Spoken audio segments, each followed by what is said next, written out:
Lo más relevante del Congreso, las funciones legislativas y de fiscalización, con José Horacio Rodríguez, en Momento Legislativo. 9:35 minutos. Acabamos de perder un dineral porque Rosario nos ha hecho la mención de Opción Democrática y el candidato acaba de sorprenderla y está aquí. Entonces, bueno, eso hay que descontarlo, pero bien, no hay problema. José Horacio, buenos días, bienvenido. Muy buenos días, contentísimo de estar en este último momento legislativo en A Diario, previo al torneo electoral del próximo domingo, donde la ciudadanía acude a las urnas a decidir a quienes quiere que decida a su vez por ellos el destino de la nación, el futuro de la patria por los próximos 4 años. Las decisiones que se van a tomar el próximo domingo, que se resumen en 3 decisiones, en 3 boletas, elegir 3 personas, van a definir, ¿verdad?, el futuro que tendremos. ¿Quiénes tomarán por nosotros como ciudadanos de la República Dominicana las decisiones de legislar, de fiscalizar y de gobernar el país? Por lo tanto, son decisiones importantísimas que estarán en nuestras manos, son días de reflexión que como ciudadanos tenemos que hacer para ver qué queremos para nuestro país, quiénes queremos que lo conduzcan en los diferentes estamentos de poder. Lo que está en juego son espacios de toma de decisión y por eso son espacios de poder. Y estaremos ahí en la boleta electoral como lo estuvimos hace 4 años, con mucho entusiasmo, con mucha esperanza, con mucha ilusión, porque estamos convencidos de que es posible construir una República Dominicana mejor cuando quienes toman las decisiones por nosotros lo hacen pensando en la población, lo hacen pensando en su gente, con amor a la patria, con amor a la República Dominicana, y la República Dominicana es su gente, pensando en el bien común, en el bienestar colectivo de los 11 millones de dominicanos o de los casi 11 millones de habitantes que vivimos en la República Dominicana y de los varios millones que también viven en el exterior, que para ellos también tenemos que gobernar. Por eso, ¿tú notas algún cambio, tú que tienes mucho contacto con ciudadanos en tu circunscripción y a veces hablas con personas de otros lugares? ¿Notas cambio en el comportamiento político de la gente, en la actitud de la gente con relación a los partidos políticos? Porque los partidos siguen como comportándose en sentido general igual, ¿no? Y hacen las mismas cosas. En el ciudadano, ¿qué tú notas? ¿Sigue estando pasivo, igual, un receptáculo de toda la tontería que le echan encima? ¿Cómo lo ves? Bueno, yo creo que la ciudadanía ha ido aprendiendo a votar de manera inteligente, cada vez menos cada vez menos digamos, supeditado a un partido político y cada vez más dejándose convencer por buenas candidaturas. Candidaturas que le parezcan viables, que conectan con sus emociones, con sus intereses, con sus prioridades. Y eso yo creo que hasta cierto punto es positivo, digamos. Sobre todo en un país que, como tú dejabas entrever en tu pregunta, Cristian, los partidos cada día se parecen más, los viejos partidos, sobre todo los partidos que han gobernado. Son muy parecidos unos con otros, terminan reproduciendo las mismas prácticas que antes criticaban y las justifican porque los otros también las hacían. Entonces ya no lo ven como malo, porque simplemente lo ven como normal. Entonces, ante ese escenario en el que todos se parecen tanto, espérate, la gente... ¿Cómo es la cosa? No hay un cambio que cambió el país. ¿Hay un cambio o no hay un cambio en la política? Bueno, te estoy dando mi opinión ahí, Julián, de que la gente no percibe... bien. Porque mira, al final, así como yo digo que la República Dominicana es su gente, la República Dominicana somos los dominicanos y las dominicanas, los partidos políticos son su militancia y su dirigencia, sobre todo su dirigencia. Entonces, cuando tú ves que... Y un gobierno es también sus funcionarios, ¿entiendes? Está determinado por sus funcionarios y por quienes integran el tren gubernamental. Y cuando tú ves que cada día son más los candidatos y los dirigentes y los funcionarios que eran del gobierno anterior y que son de este, pues tú dices, bueno, pues entonces al final, ¿cuál es la diferencia? ¿Entiendes? Como que las similitudes son cada día más y muchas. Si nos ponemos a contar la cantidad, por ejemplo, de exalcaldes que fueron toda la vida alcaldes o exlegisladores, que fueron toda la vida legisladores del PLD y hoy lo son del PRM, Eso tú dices, bueno, pues entonces el PRM se parece mucho a lo que era el PLD, porque ahí está gobernando con la misma gente, con los mismos aliados, con los mismos legisladores, con los mismos alcaldes. El comité de convencimiento. Entonces, por eso yo creo, y ahí es que va mi reflexión, que al final del día la gente está votando, sobre todo ese público más independiente, que no vota simplemente por compromiso, por su militancia partidaria, sino que vota por convicción, por lo que cree que es mejor para el país, está cada vez menos fijándose en el partido que presenta esa candidatura y está cada vez prestándole más atención a la candidatura en sí. ¿A qué representa esa persona que se presenta como candidato? ¿Cuál es su historial? ¿Cuál es su trabajo? ¿Cuáles son sus propuestas? Y su visión de país, su comportamiento en el ejercicio de lo público. Y yo pienso que eso va a ser muy determinante el próximo domingo para definir a los ganadores del torneo electoral. A mí me da la impresión, José Horacio, de que en tu pasada campaña electoral, como que tú lograste pasar, lograste ser elegido, como con más naturalidad, como más orgánicamente. Yo percibo como que ahora tú estás haciendo un trabajo y un esfuerzo más intenso que en esa primera vez, y que repetir en la curul lo puedes lograr. Uno entiende que lo vas a lograr, pero como que te ha sido más difícil. Yo no sé, como que has tenido que pelear más. Porque, ¿tú sabes por qué? José, porque cuando ya uno ocupa una posición y uno a lo largo del ejercicio de esa posición asume la responsabilidad de fijar posiciones, claro, uno termina teniendo que enfrentar y chocar con intereses y convirtiéndose en un blanco.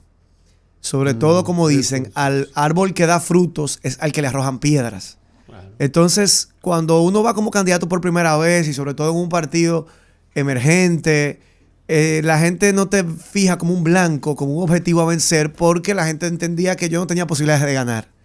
Ahora que vengo de ser el diputado más votado de la circunscripción número 1 del Distrito Nacional, claro, ahora que vengo de agotar una carrera legislativa de 4 años muy productivos, con logros que exhibir, con el reconocimiento de mis propios colegas que me identifican como uno de los diputados más trabajadores y más productivos de la Cámara de Diputados, con una hoja de servicio que me ha permitido lograr la prohibición del matrimonio infantil, la aprobación de la licencia de paternidad, la defensa del ajuste por inflación a los salarios, la defensa de las áreas protegidas, obligando a que el gobierno modifique contratos para que reconozca la protección de las áreas protegidas. O sea, toda una hoja de servicio. Del tiempo a lo...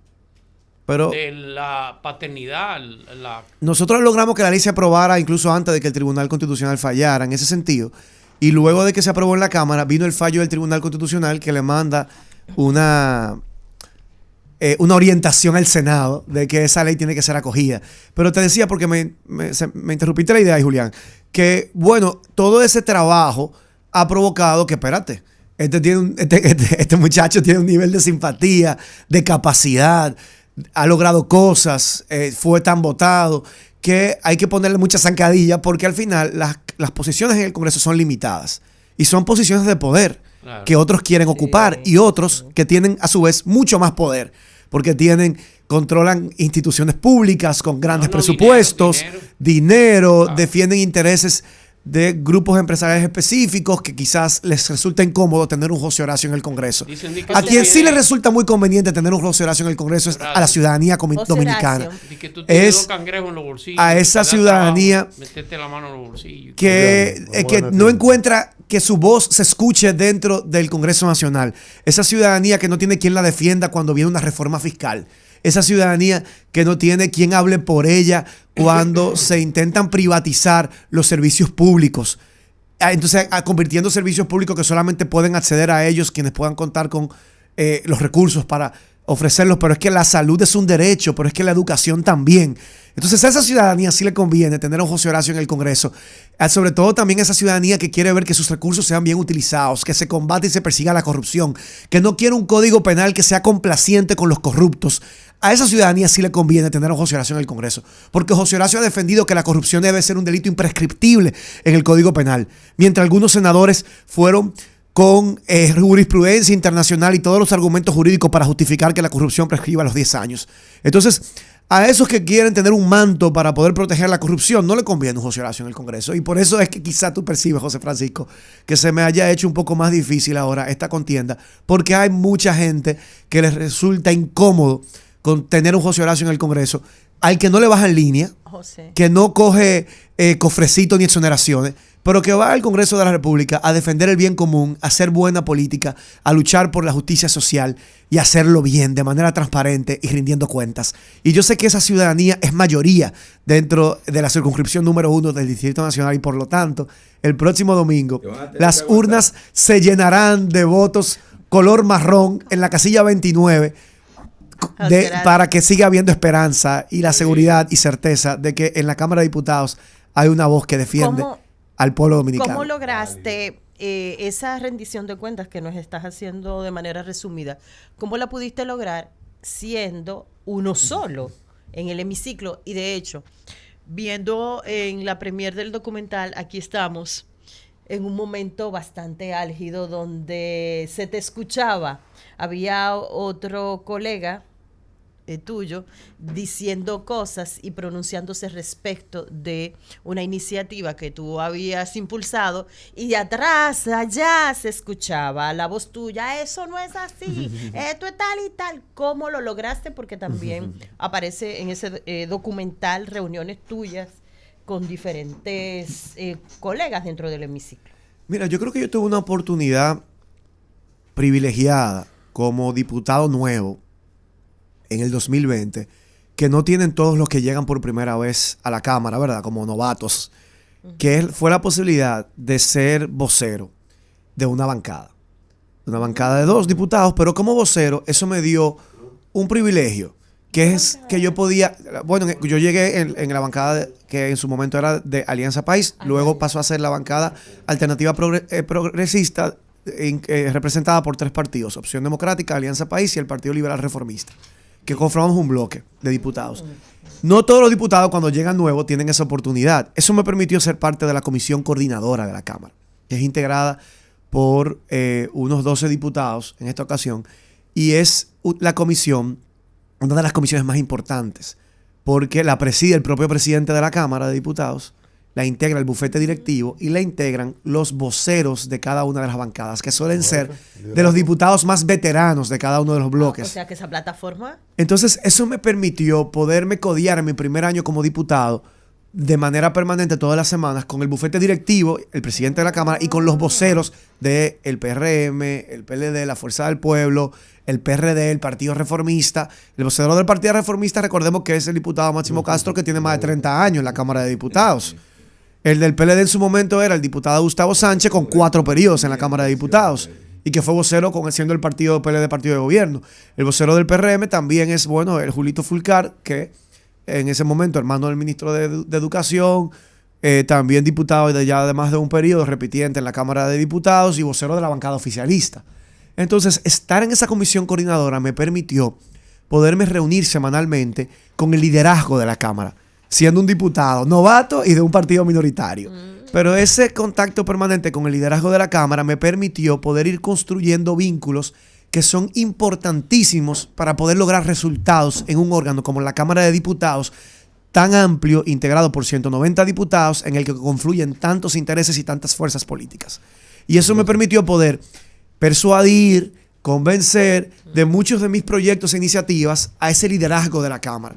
Y por eso logramos tantas cosas. Y mucha gente me dice, bueno, pero es que yo veo diputados que tienen 4 periodos y no han logrado que se apruebe una ley. Así y tú aquí en 6 meses lograste que tu primer proyecto de ley se apruebe. Entonces yo creo que eso fue fundamental para aprender sobre el manejo interno de la Cámara. Doctor Horacio, sobre la decisión de la Junta ante peticiones de partidos, ayer satisfizo unas cuantas, otras no, y hay unas que están en estudio para el día de hoy. Mira, yo creo que la Junta ha hecho grandes esfuerzos de conciliación para, digamos, como árbitro que tiene que ser intermediario o un ente imparcial que armonice los intereses de todas las fuerzas políticas que compiten en un torneo electoral. Yo creo que ha hecho grandes esfuerzos, de verdad, por tratar de complacer a todo el mundo. Así yo lo he visto y lo he percibido. Y con relación a las juntas anteriores, yo creo que esta ha sido una junta que goza de mucho más confianza con relación, digamos, que a la anterior y que fue la responsable, ¿verdad?, del proceso en el cual se suspendieron las elecciones, en una tragedia histórica para la democracia dominicana, en un día oscuro, y la anterior, que fue para mí todavía mucho peor, y que nosotros fuimos como Opción Democrática víctima de las decisiones arbitrarias de la junta anterior a la anterior. Entonces, la actual, yo creo que ha sido una junta que ha tratado de, al final, complacer a todo el mundo en la medida en que lo ha podido hacer. La postura frente al director de la Policía Militar Electoral. Mira, si te confieso, Cristian, yo ni siquiera sé quién es el director de la Policía Electoral. Yo he estado tan concentrado. Pero lo atribuyeron a Opción Democrática. Ayer hubo una información de un representante de Opción Democrática diciendo que no estaba de acuerdo con... Mira, cuando tú estás en un partido, uno se distribuye los roles. Hay un delegado político en la Junta Central Electoral. Yo soy actualmente diputado, me ocupo mucho de mi trabajo legislativo y estoy muy enfocado en mi campaña. La verdad es que incluso he tomado una licencia. Yo soy miembro de la mesa ejecutiva del partido y tengo una licencia desde enero en la mesa ejecutiva porque la verdad es que no puedo estar en la mesa ejecutiva, ser diputado y ser candidato a diputado. ¿Mesa ejecutiva del comité político? No, porque el comité político tiene a su vez una mesa ejecutiva que despacha los temas ordinarios del día a día. Porque el comité político sí se reúne 1 o 2 veces al mes. De ese no he tomado licencia, en ese sí me sigo reuniendo. De tu partido? Hay una dirección política, hay una dirección nacional y la dirección política tiene a su vez una mesa ejecutiva que es como una subcomisión de la dirección política que despacha los temas ordinarios del día a día. ¿Cuántos miembros? Esa dirección ejecutiva tiene 7, la dirección política tiene 19 y la dirección nacional varía según... porque la mesa son 7. La mesa son 7. ¿Y abajo cómo se organiza la unidad, la célula mínima territorial? ¿Cómo se llama y cómo se organiza? Se organizan por núcleos territoriales. Núcleos. Que están organizados por circunscripciones y a su vez entonces la cantidad... o por municipios y así se van estructurando asambleas municipales, provinciales, hasta llegar a la dirección nacional. ¿Qué tú haces y qué hace tu partido el día de las elecciones? Las previsiones del día anterior y qué hacen ese día, lo que le llaman día D y la logística de la principalmente para el día D estamos enfocándonos en la defensa del voto. Porque señores, y eso es nuestro principal llamado a la Junta Central Electoral. Los miembros de los colegios electorales al final son los responsables en nombre de la Junta Central Electoral de que el acta que se levanta sea un acta diáfana, sea un acta en la que se respete la voluntad popular expresada en las urnas.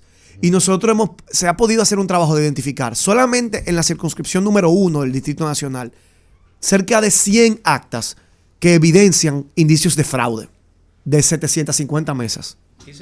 Con 100 actas, usted le tumba una curul a un diputado o a un regidor. Porque quizá tú no defines por esas 100 actas, quizá trastoca un resultado para un presidente y quizá ni siquiera para el senador, si el margen es mucho. Pero con esas 100 actas que tú alteres, usted se lleva de encuentro a un diputado o le quita una diputación a un partido y en el caso de febrero, regidurías también. Quizá no altera el resultado de la alcaldía porque si la diferencia fue más de 10 puntos, pero mira, y eso es grave, gravísimo y de eso son cómplices los delegados de los partidos políticos mayoritarios son cómplices. Repítelo. De esas alteraciones de actas fraudulentas son cómplices los delegados de los partidos políticos mayoritarios, pero también son cómplices los integrantes de los colegios electorales que son designados y entregados por la Junta Central Electoral. Son cómplices todos. Pero a veces actúan como mafias los de los partidos grandes en contra de ustedes. Así eso mismo. ¿Verdad? Y señores, nosotros hemos logrado identificar actas donde se engañan entre ellos mismos los candidatos del mismo partido, pero también anulan también a los partidos emergentes y minoritarios que si no tienen ahí un delegado o un representante pero se ponen le anulan las actas poniéndose se ha dado circunstancias en que y mira, oye, yo le puedo enseñar un acta que tengo en mi celular de Gasco de Bellas Artes. Le puedo enseñar un acta en Gasco de Bellas Artes donde el 100% de los votos a regidores de 13 candidatos se le asignan a uno solo. Eso es estadísticamente imposible. Claro, lo que pasa que en una mesa en Gascue solamente todo el que fue a votar solamente por un regidor de un partido. Y a los partidos, no, espérate, no me despida.